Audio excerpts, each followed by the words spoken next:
Bonjour à tous, merci beaucoup d'être là pour cette nouvelle édition du colloque du CDCA, un colloque qui est annuel et qui est extrêmement important pour nous. Alors pour ceux qui ne nous connaîtraient pas bien encore, qu'est-ce que c'est que le CDCA, Conseil départemental de la citoyenneté et de l'autonomie?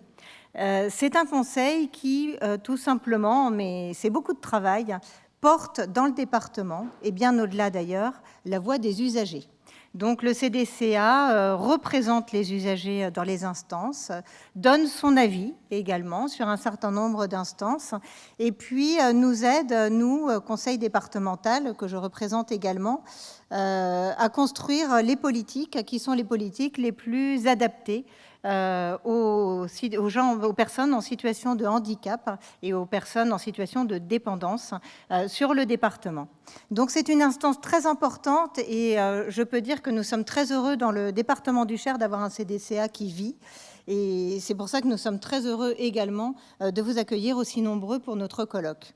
Un mot sur le thème dont nous allons parler aujourd'hui. Alors, il peut paraître un petit peu difficile, ce thème, puisqu'on va parler de quelque chose qui est vilain et dont on n'aime pas beaucoup parler en général.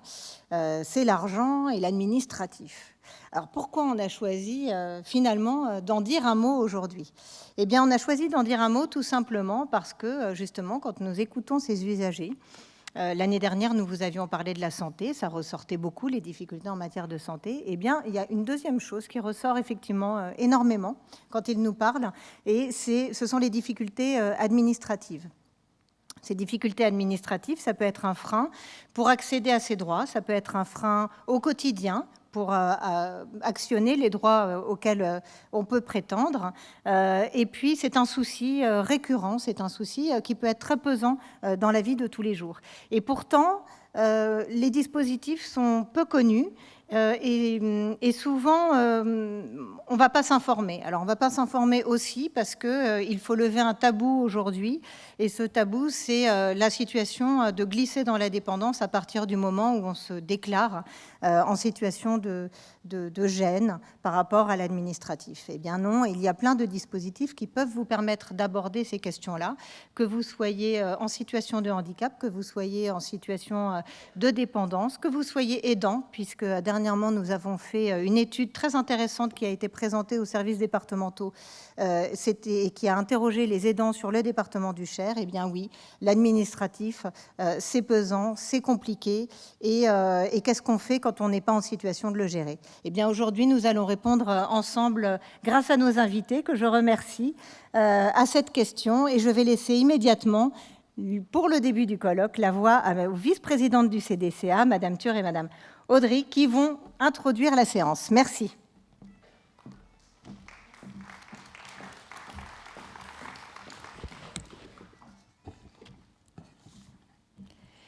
Je vais bientôt avoir 90 ans. J'ai accompagné mon mari dans sa maladie. Maintenant, je suis veuve depuis 3 ans. J'ai 78 ans. Mon mari est décédé il y a 10 ans. Je suis maman d'un fils handicapé mental. Je m'occupe de lui depuis sa naissance. Je vis seule dans ma maison. Elle est aménagée car j'ai de plus en plus de difficultés à me déplacer. Mes amis se font de plus en plus rares. J'hésite à prendre ma voiture, même pour les petits trajets.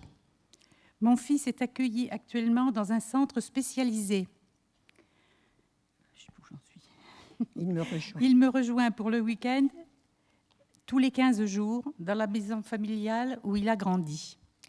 J'ai quelques soucis de santé liés à l'âge, surdité, marche difficile et surtout la mémoire qui s'en va.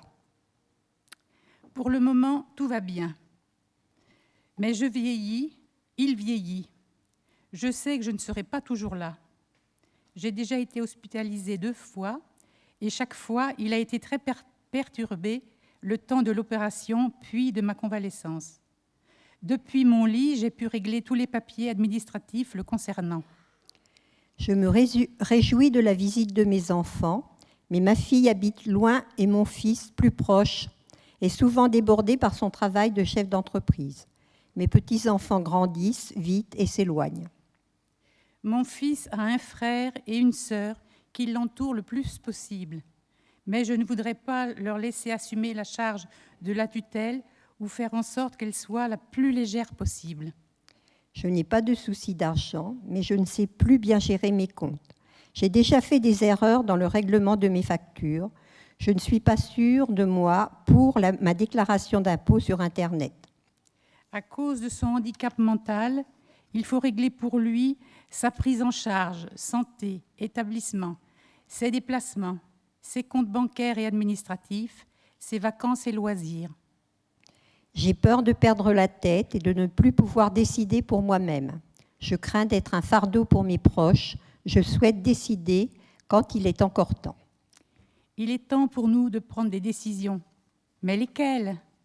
C'est une étape nécessaire pour qu'enfin j'arrête de penser « après moi, que deviendra-t-il »